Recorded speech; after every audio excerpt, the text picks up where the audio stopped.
Hi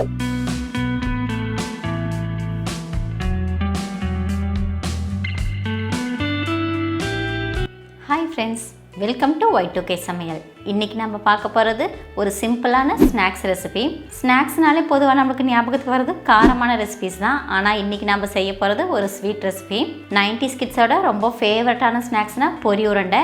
இன்னைக்கு அதே மெத்தடில் நம்ம கார்ன்ஃப்ளேக்ஸை யூஸ் பண்ணி இந்த சிம்பிளான ஸ்நாக்ஸை செய்ய போகிறோம். கம்மியான இன்க்ரீடியன்ஸை யூஸ் பண்ணி வீடே மணக்கிற ரொம்பவும் கிறிஸ்பியான டேஸ்டியான கார்ன்ஃப்ளேக்ஸ் ஸ்வீட் செய்கிறது எப்படின்னு பார்க்கலாம். அதுக்கு முன்னாடி நம்ம சேனலை இன்றைக்கி தான் நீங்கள் ஃபஸ்ட் டைம் பார்க்குறீங்கன்னா சேனலை சப்ஸ்கிரைப் பண்ணுங்கள், கூடவே பக்கத்தில் இருக்க பெல் ஐக்கனையும் கிளிக் பண்ணுங்கள். இப்போ வாங்க ரொம்பவும் டேஸ்டியான கிறிஸ்பியான ஸ்நாக்ஸ் செய்யுது அப்படின்னு பார்க்கலாம்.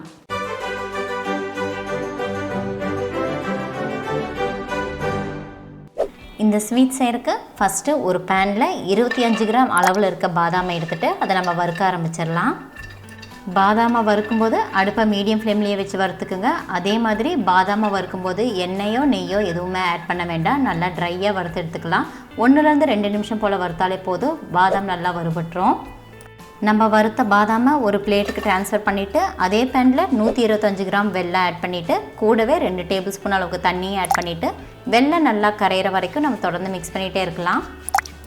நம்ம ஆட் பண்ணியிருக்க வெல்லம் எல்லாம் தண்ணியோடு சேர்ந்து நல்லா டிசால்வ் ஆகிற வரைக்கும் கண்டினியூஸாக கையெடுக்காமல் நம்ம மிக்ஸ் பண்ணிகிட்டே இருக்கணும். மிக்ஸ் பண்ணும்போது அடுப்பை மீடியம் ஃப்ளேமில் வச்சு மிக்ஸ் பண்ணிக்கோங்க. நம்ம ஆட் பண்ண வெல்லம் எல்லாம் டிசால்வ் ஆகிருச்சு. பாகு வந்து லைட்டாக கொதிக்க ஆரம்பிச்சிருச்சு. பாருங்கள், நல்லாவே பெரிய நுரை வர ஆரம்பிச்சிருச்சு. இந்த ஸ்டேஜில் அது கூட 1 டேபிள் ஸ்பூன் அளவுக்கு நெய் ஆட் பண்ணிவிட்டு நல்லா கண்டினியூஸாக மிக்ஸ் பண்ணிக்கலாம். நம்ம நெய்யை ஆட் பண்ணிவிட்டு பாகை கண்டினியூஸாக மிக்ஸ் பண்ணிகிட்டு இருந்தோன்னா ஒரு கெட்டி பதத்துக்கு வரும். அதாவது ஒரு 2-3 நிமிஷம் போல் நம்ம மிக்ஸ் பண்ணனாலே போதும். பாருங்கள், பாகு வந்து நல்லா கெட்டியாக ஆரம்பிச்சிருச்சு. இந்த ஸ்டேஜில் இது கூட 100 கிராம் அளவில் இருக்க கார்ன்ஃப்ளேக்ஸை ஆட் பண்ணிக்கலாம். கார்ன்ஃப்ளேக்ஸை ஆட் பண்ணுறதுக்கு முன்னாடி கார்ன்ஃப்ளேக்ஸை இந்த மாதிரி லைட்டாக பொடிச்சு விட்டுட்டு அது கூட ஆட் பண்ணிக்கிங்க. அது கூடவே நம்ம ஆல்ரெடி வறுத்து வச்ச பாதாமை இந்த மாதிரி சின்ன சின்னதாக கட் பண்ணிவிட்டு ஆட் பண்ணிவிட்டு பாகோடு சேர்த்து நல்லா மிக்ஸ் பண்ண ஆரம்பிச்சிடலாம். இந்த ஸ்வீட்டுக்கு பாதாம் தான் ஆட் பண்ணணும்னு இல்லை. உங்களுக்கு வேர்க்கடலை பிடிச்சாலும் சரி, முந்திரி பிடிச்சாலும் சரி, அதை லைட்டாக வறுத்துட்டு இது கூட ஆட் பண்ணிக்கலாம். கார்ன்ஃப்ளேக்ஸை ஆட் பண்ணும்போது அடுப்பை லோ ஃப்ளேம்க்கு சேஞ்ச் பண்ணிவிட்டு நீங்கள் கார்ன்ஃப்ளேக்ஸை ஆட் பண்ணிக்கிங்க.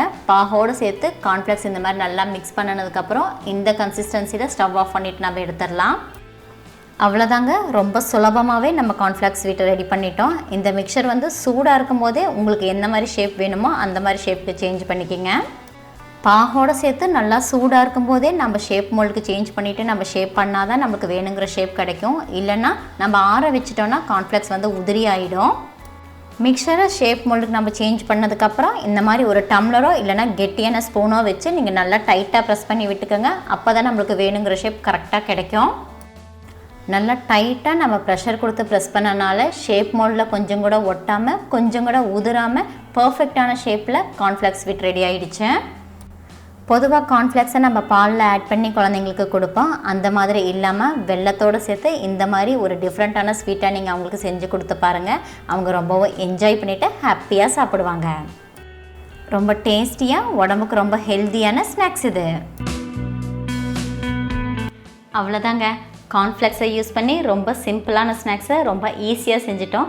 இந்த ஸ்நாக்ஸை நம்ம ஒரு ஏர்டைட் கண்டெய்னரில் போட்டு வச்சோன்னா 1 வாரம் இல்லை 15 நாள் வரைக்குமே அப்படியே வச்சு சாப்பிட்லாம். இந்த ரெசிபி உங்களுக்கு பிடிச்சிருந்துச்சுன்னா லைக் பண்ணுங்கள், உங்கள் ஃப்ரெண்ட்ஸ் அண்ட் ஃபேமிலிக்கு ஷேர் பண்ணுங்கள். இந்த ஈஸியான டிஃப்ரெண்ட்டான ஸ்நாக்ஸ் ரெசிபியை நீங்களும் ட்ரை பண்ணி பார்த்துட்டு எப்படி இருந்துச்சுன்னு எனக்கு கமெண்ட் பண்ணுங்கள். மறுபடியும் இன்னொரு ரெசிபியில் பார்க்கலாம். அது வரைக்கும் பாய்.